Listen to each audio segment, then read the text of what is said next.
One of the major considerations in conducting a research is its accordance to the research ethics. One mistake or negligence can jeopardize the whole study. How can we avoid it? First, we need awareness. Today, we are going to know more about being vulnerable and being ethical with research. What should we take into consideration, and what are the do's and don'ts in data gathering? Let's talk more about those later in this presentation.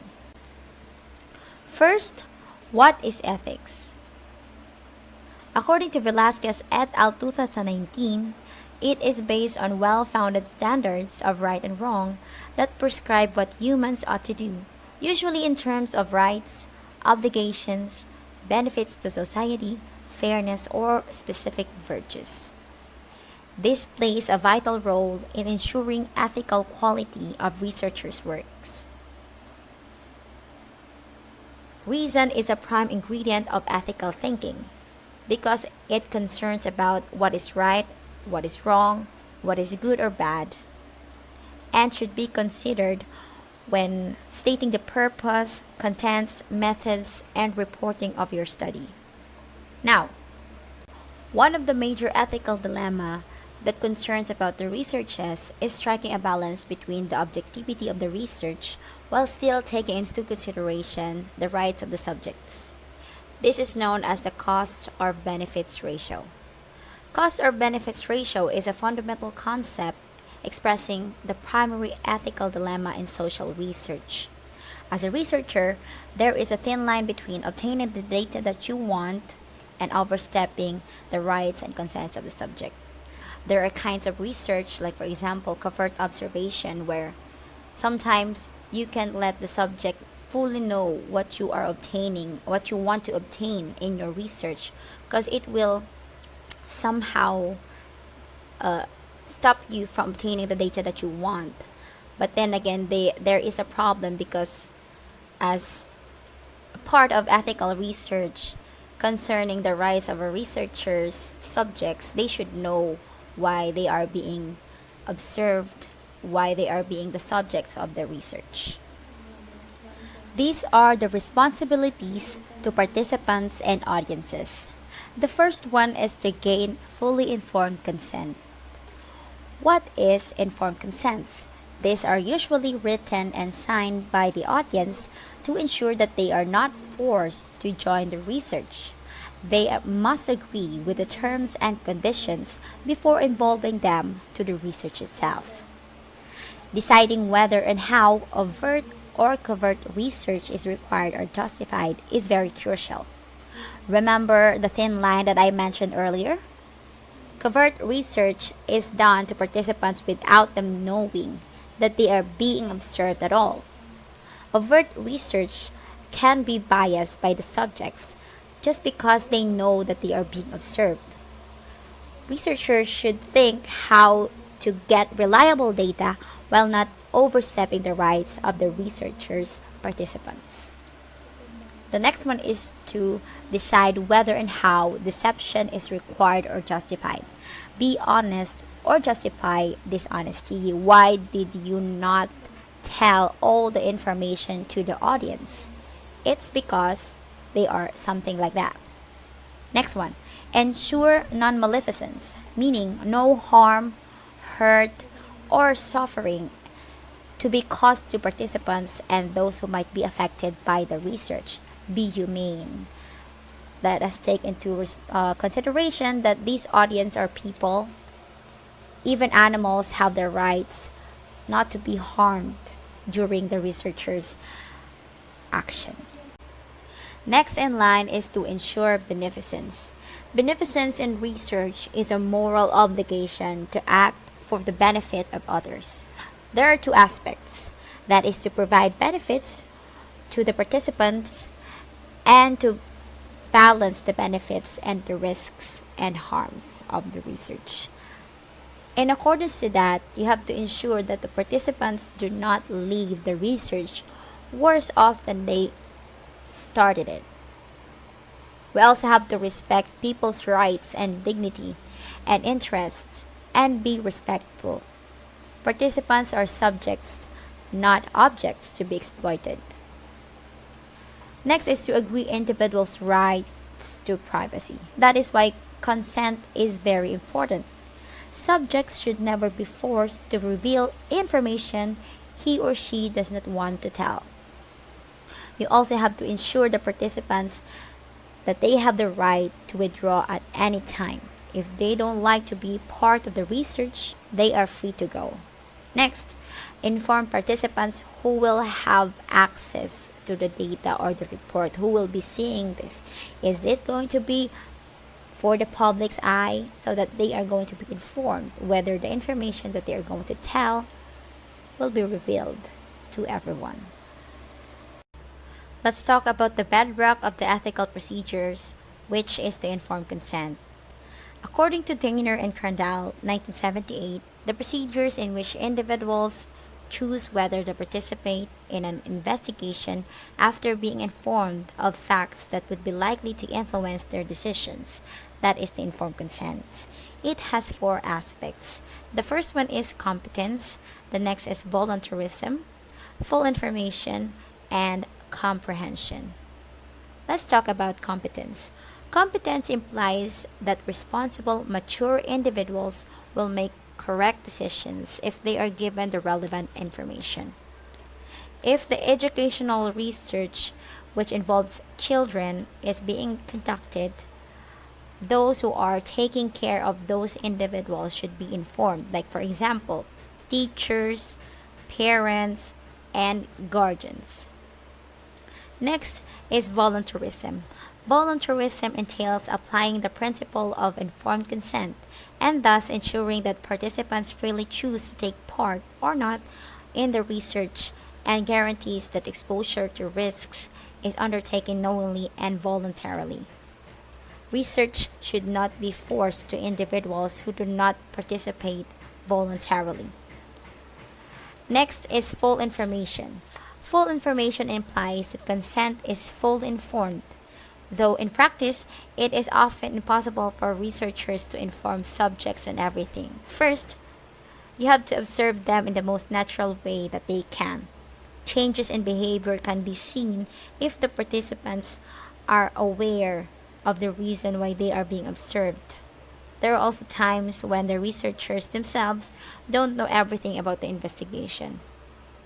The next one is comprehension. Comprehension refers to the fact that participants fully understand the nature of the project or the research project, even when procedures are complicated and entail risks. You should explicitly explain to those individuals concerned about the nature of the research you have so that they can fully understand what they are going to go through as the research goes on. This way, you can be ensured that they are really voluntarily contributing to your research as participants, and thus withdrawals of participants are less during the whole research. Another thing that we should consider is the access and acceptance from the gatekeepers. If you are doing a research in a school, like nurseries, colleges, and universities, these are protected by rights, meaning you cannot access it easily. What you need to do is to gain permission early on, write fully informed consents, and indicate possible benefits of the research to the participants. The gatekeepers are the called school heads, deputy head, senior teachers, and class teachers. They should be contacted first to give you the access to the participants, which are the students. Researchers are torn between two sets of values: a belief in the value of free scientific inquiry in the pursuit of truth and knowledge, and a belief in the dignity of individuals and their rights to those considerations that follow from it. These are the sources of tension that might be considered in taking researches. Non-maleficence means to do no harm. The harm stated is not clear, however. For example, one person's harm is a society's benefit. The question is whether the end justifies the means. At all times, the welfare of the subject should be kept in mind, even if it involves compromising the impact of the research. We should prioritize the obligations we have for those who are helping us, which are the participants. We also need to consider about the beneficence and human dignity, which I tackled a while ago. The second tension is about the competing absolutist and relativist ethics. The absolutist view holds that clear set principles should guide the researchers in their work and that these should determine what ought and what ought not to be done. For example, a research where humans involved suffer greatly for the sake of its possible benefits to society should not be taken in the first place. Now, to those who hold relativist position would argue that there can be no absolute guidelines and that ethical considerations will arise from the very nature of the research being pursued at the time. Situation determines behavior. That means absolutists and relativists have the opposite ways in thinking what should be done in a research. As we get to know more about ethics and research, let us find the ethical dilemmas Robson has stated. These are the 10 questionable practices in social research. The first one is involving people without their consent or knowledge. This will be unfair to them as they don't know that they are part of something. Coercing them to participate contradicts to the value of voluntarism. Withholding information about the true nature of research, deceiving participants in other ways, inducing them to commit acts diminishing their self esteem, violating rights of self determination, for example, in studies seeking to promote individual change. Also, exposing participants to physical or mental stress, invading their privacy, withholding benefits from some participants, like comparison groups, not treating participants fairly or with consideration or with respect. This violates the ethics in researches. As a researcher, our goal is to protect our participants and that we should take care of their welfare. Exposing participants to physical or mental stress, we are neglecting our role to protect the welfare of them. Invading their privacy, participants should be the one to give access to the information they want to give. Researchers should respect that. Withholding benefits from some participants, like in comparison groups, not treating participants fairly or with consideration or with respect. Privacy. This is the sensitivity of the information being given, the setting being observed, and the dissemination of information. Sensitivity of information refers to how personal or potentially threatening the information is that is being collected by the researcher. Certain kinds of information are more personal than others and may be more threatening. Right to privacy is being contrasted with public's right to know. Right to privacy may be easily violated during the course of an investigation or denied after it has been completed. This is why participants involved are being vulnerable. Informed consent is very important at this stage. Anonymity. The essence of anonymity is that information provided by participants should in no way reveal their identity. A participant or subject is therefore considered anonymous when the researcher or another person cannot identify the participant or subject from the information provided. Confidentiality. This means that although researchers know who has provided the information or are able to identify participants from the information given, they will in no way make the connection known publicly. The boundaries surrounding the shared secret will be protected. The essence of the matter is the extent to which investigators keep faith with those who have helped them. This is a mutual understanding between the researcher and the participants, wherein the researchers are fully and truly committed that they are in no way going to express or to say information of the identities of these participants, in which participants trusted the researchers. We also have the term betrayal. The term betrayal is usually applied to those occasions where data disclosed in confidence are revealed publicly in such a way as to cause embarrassment, anxiety, or perhaps suffering to the subject or participant disclosing the information. One of the research methods that is perhaps most vulnerable to betrayal is action research. Another term is called deception. Deception meaning not telling the truth, covering the whole truth. In social psychological research, the term is applied to that kind of experimental situation where the researcher unknowingly conceals the true purpose of the conditions of the research, or else positively misinforms the subjects or exposes them to unduly painful, stressful, or embarrassing experiences without the subjects having knowledge of what is going on. The deception lies in not telling the whole truth. This thing should not be done in research if you want to gain the trust of your research participants. Ethics and research methods in education. Ethical problems arising from research methods are very common. Newcomers to the field need to be aware of those kinds of research dilemmas which by nature lead from one another. The following are the ethical principles for the guidance of action researchers. The first one is to observe protocol. You should take care of your respondents or participants. Involve participants, especially if they have more insights that they can give to improve your research. Negotiate with those affected. Report progress. Obtain explicit authorizations. Consents are very important. Negotiate descriptions of people's work.